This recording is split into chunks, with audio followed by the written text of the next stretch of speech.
Welcome to Freshly Flanimated.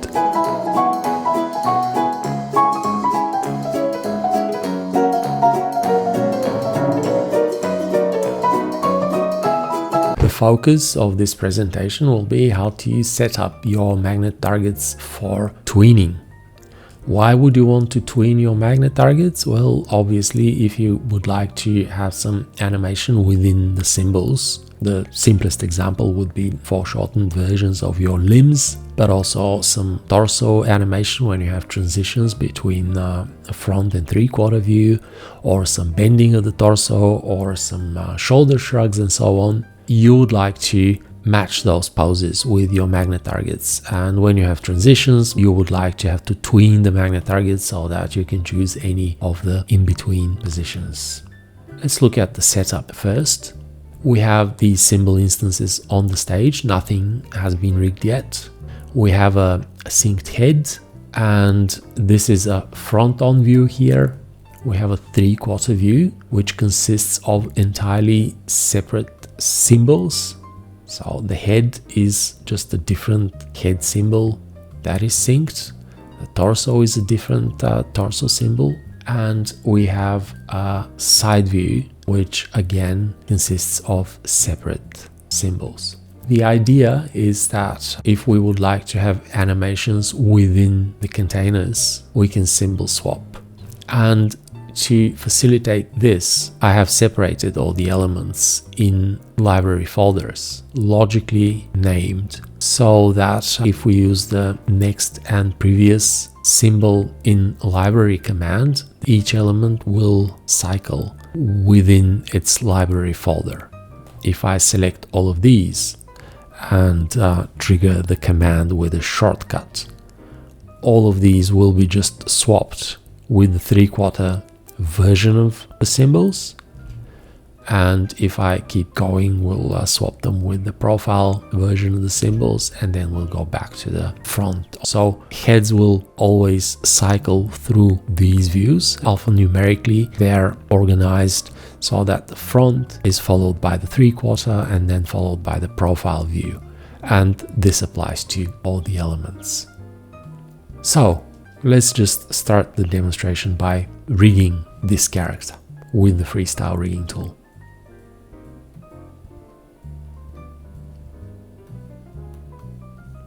Now we have a smart magnet rig in the first frame. I'll load it in the smart magnet rig panel and rename it just to make it easier to identify it. So I'll just call it test. Already here in the torso we have three magnet targets. Let me just show you why would you want to tween a magnet target. Imagine that you would like to have a foreshortened version of this upper arm.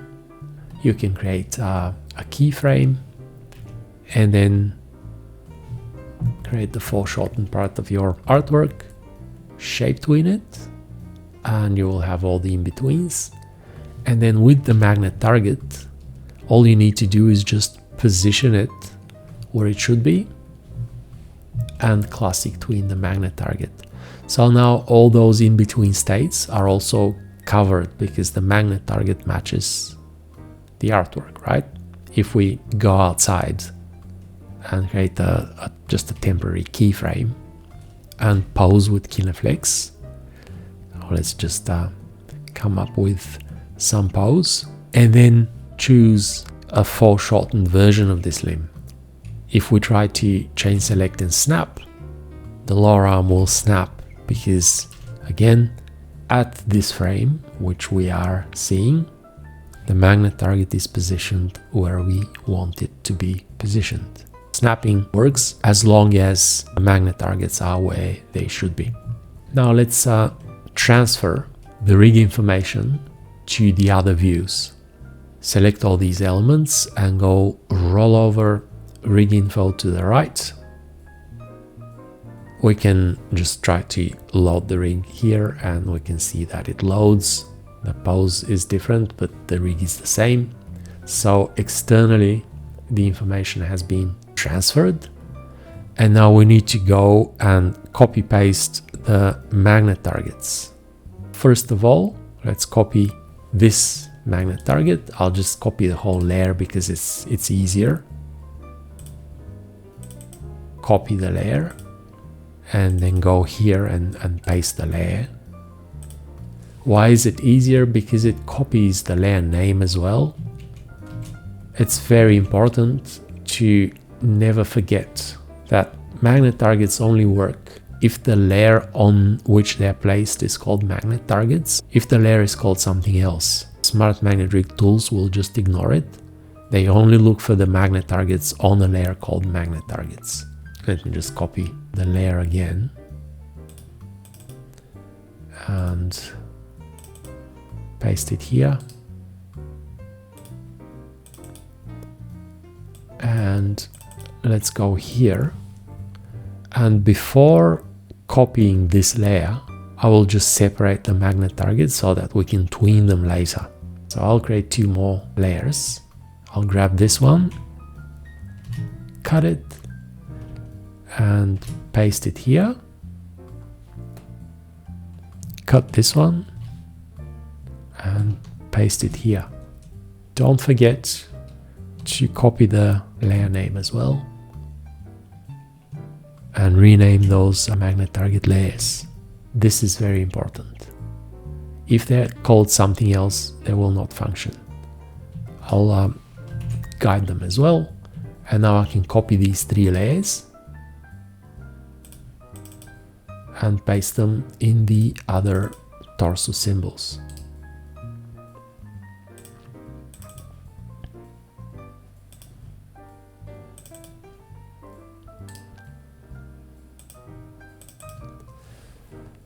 The last thing that I need to do is match the position of these magnet targets. Let me just again create a temporary keyframe. If I chain select and snap, they snap there because the magnet targets are not positioned to match the artwork. To be able to do this, we'll need to have center markers in all these elements. So let me just start by adding those center markers. The head symbol, the arm symbol, and the other lower arm symbol. And I'll do the same for the side view. So the side view of the head and the upper arm and the lower arm. Now when we have these center markers, I can go inside the torso and match the position of the magnet targets so that they actually are positioned where the arms should be. So just bring this one close to the center marker and snap it, and snap the other one. Same thing here. Snap and snap.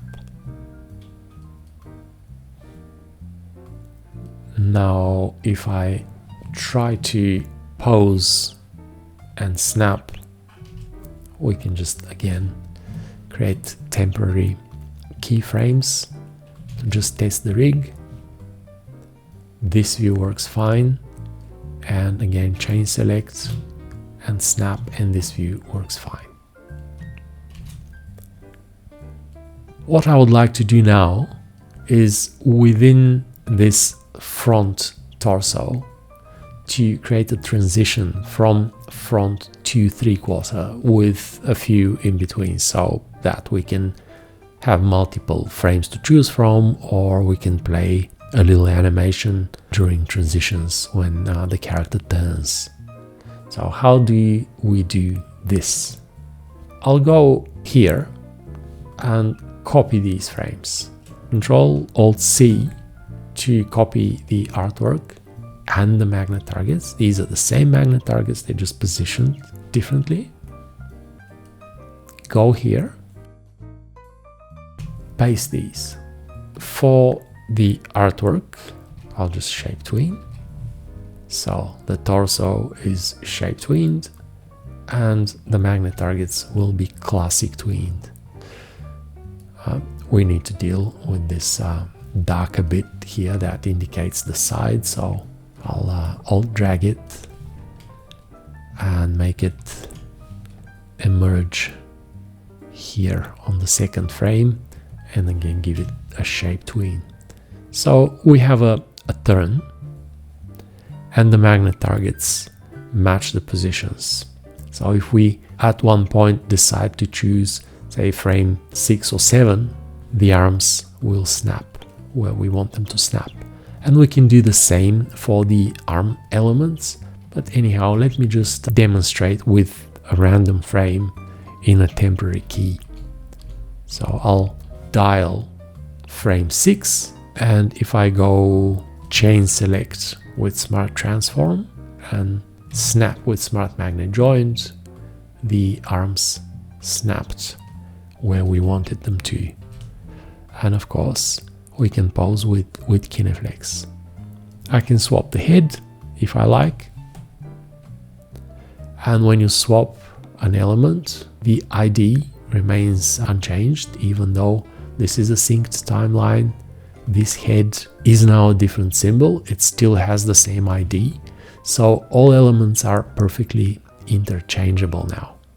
Let me do the turn for the 3/4 view into a profile view to repeat the operation once again, so that it is very, very clear what we're doing. So I'm copying the frames and pasting them here. Then I'm shape tweening these to simulate the turn, and classic tweening the magnet targets to make sure that the positions of the shoulder joints are correct for every in-between frame in the middle. So this is the 3/4 torso. I'll just give it a temporary key, and if we choose frame 6 or 7 and snap the arms, they will snap where they should snap.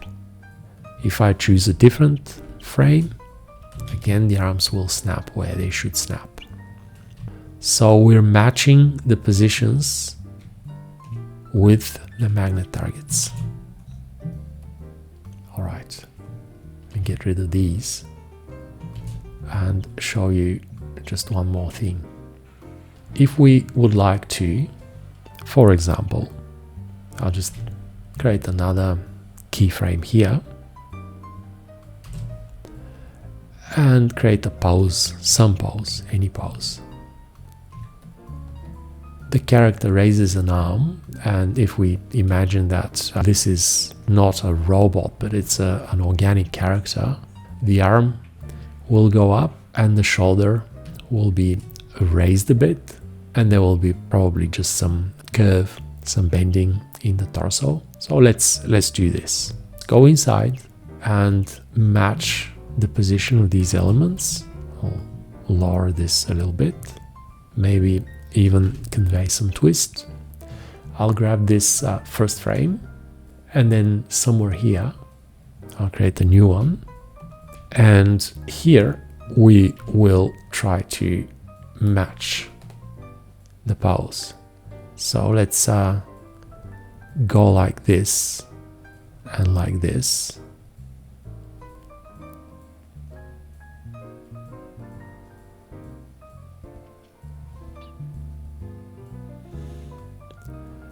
And if there is a bit of a twist, I might want to actually show the face staring at us. So I'll choose a front view for the head to convey a bit of a twist, like this.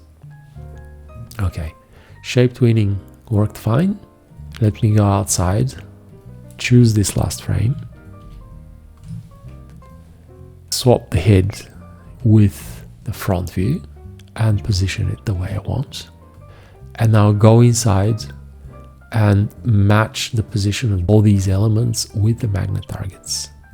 Unlock the magnet target layers and snap them one after another. Now, this pose and all in between variants will have the snapping right as well. So this is how you can control your transitions and your poses. And of course, if you would like to have these synced, you can have two poses. For example, if we would like to have a little animation here from 11 to 16. So from 11 to 16, and we need to make sure that we match the numbers. So 11, 12, that should be right. Let's go play once, and let's activate the tween. Now everything works as we wanted. I'm not sure at which frame we'll have to swap the head, but you get the idea, and we will need to obviously clean up the arm. So I'll select these two and go Alt Q, and they're now cleaned up. And in this case, this element here will be more natural to go over the torso for a few frames. So I will just grab just these two and drag them up there so that the arm goes above the torso. I'm not gonna do overshoots and any other stuff. I think that the purpose of this presentation has been covered, so I'll keep it short and sweet. That's all.